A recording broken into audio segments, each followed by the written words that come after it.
Hello student, good morning. आज का हमारा टॉपिक है भाई special construction methods, tips and precaution to be observe while planning, designing and construction of the earthquake resistance building. ठीक है, unit number 3 है भाई ये हमारे पास। तो स्पेशल कंस्ट्रक्शन मेथड के बारे में पढ़ेंगे हम कि स्पेशल कंस्ट्रक्शन मेथड क्या कौन कौन से होते हैं जिससे हम अपनी बिल्डिंग को सिक्योर कर सकते हैं।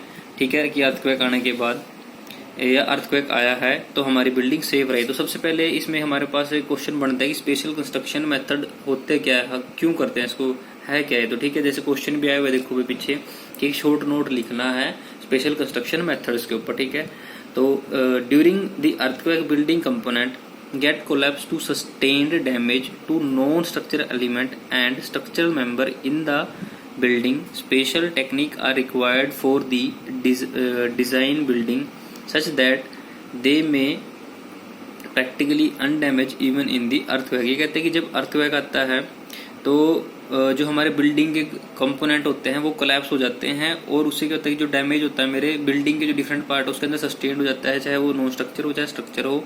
तो ठीक है, इन सारी कमियों को पूरा करने के लिए हम स्पेशल टेक्निक को यूज करते हैं जिससे हम अपनी बिल्डिंग को डिजाइन कर सकते हैं।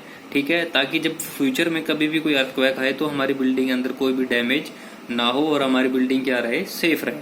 ठीक है, तो भाई स्पेशल कंस्ट्रक्शन मेथड हमारे पास दो टाइप के होते हैं कि जिससे हमारा अर्थक्वेक आए तो हमारी बिल्डिंग सेफ रहेगी। होती है बेसिक आइसोलेशन, दूसरी होती है सिस्मेटिक डैम्पर। तो आज हम पढ़ेंगे भाई सबसे पहले बेसिक आइसोलेशन के बारे में कि बेसिक आइसोलेशन मेथड होता क्या है। ठीक है बच्चों, तो seismic base isolation mostly use technique.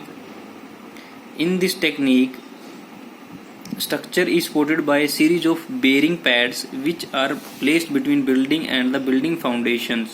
देखो भाई बेसिक आइसोलेशन का दूसरा नाम क्या है, सिस्मेटिक बेस आइसोलेशन मेथड।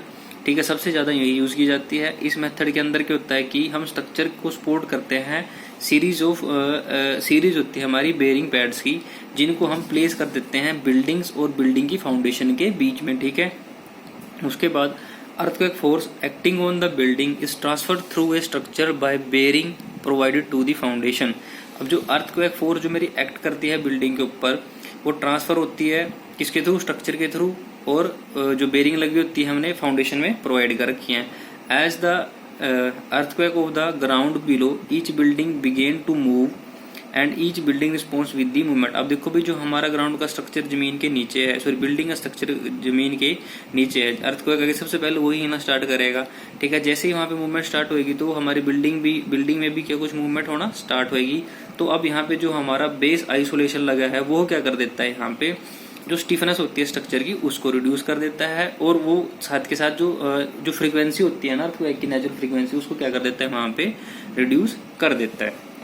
ठीक है भाई, ये तो था हमारे पास बेस आइसोलेशन। अब हम पढ़ेंगे कि बेस आइसोलेशन के हमारे पास क्या क्या एडवांटेजेस हैं। तो first one, isolates building from ground motion, lesser seismic load and lesser damage to the structure. ये कहते हैं कि अगर हम अपनी बिल्डिंग के अंदर अपनी बिल्डिंग को आइसोलेट कर देते हैं, वहां पे हम आइसोलेटिंग बेरिंग प्लेट्स लगा देते हैं, तो वहां पे कहते हैं जो ग्राउंड का मोशन होता है वो कम होता है सिस्मेटिक लोड की वजह से। जब सिस्मेटिक लोड की वजह से मूवमेंट ही कम हो रही है हमारे स्ट्रक्चर के अंदर तो डैमेज भी बस सी बात है बच्चों वहां पे कम होगा। नेक्स्ट है, जब हमारी मूवमेंट ही कम हुई, कोई नुकसान नहीं हुआ, तो इससे हमारी क्या है रिपेयर का खर्चा भी क्या होगा, कम आएगा सुपर स्ट्रक्चर की।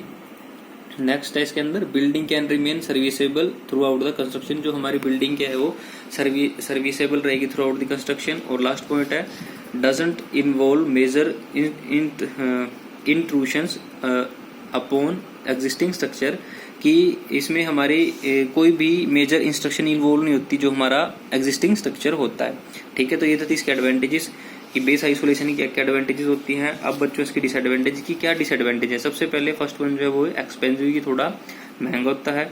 सेकंड, इसको हम can not be applied practically to the structure unlike other retrofitting. हम इसको पार्शली अप्लाई नहीं कर सकते अपने स्ट्रक्चर के अंदर, जैसे हम रेट्रोफिटिंग मेथड यूज करते हैं अपनी बिल्डिंग को, कॉलम को, बीम्स को क्या है एक्स्ट्रा स्ट्रेंथ देने के लिए। लास्ट है, challenging to implement in efficient manner. हाँ भाई बिल्कुल अच्छी बात लिखी है इसने यहाँ पे कि इसको प्लेस करना, इसको इम्प्लीमेंट करना अच्छे तरीके से बड़ा डिफिकल्ट काम होता है एज कम्पेयर तो करें हम इसको रेट्रो फिटिंग के बारे में।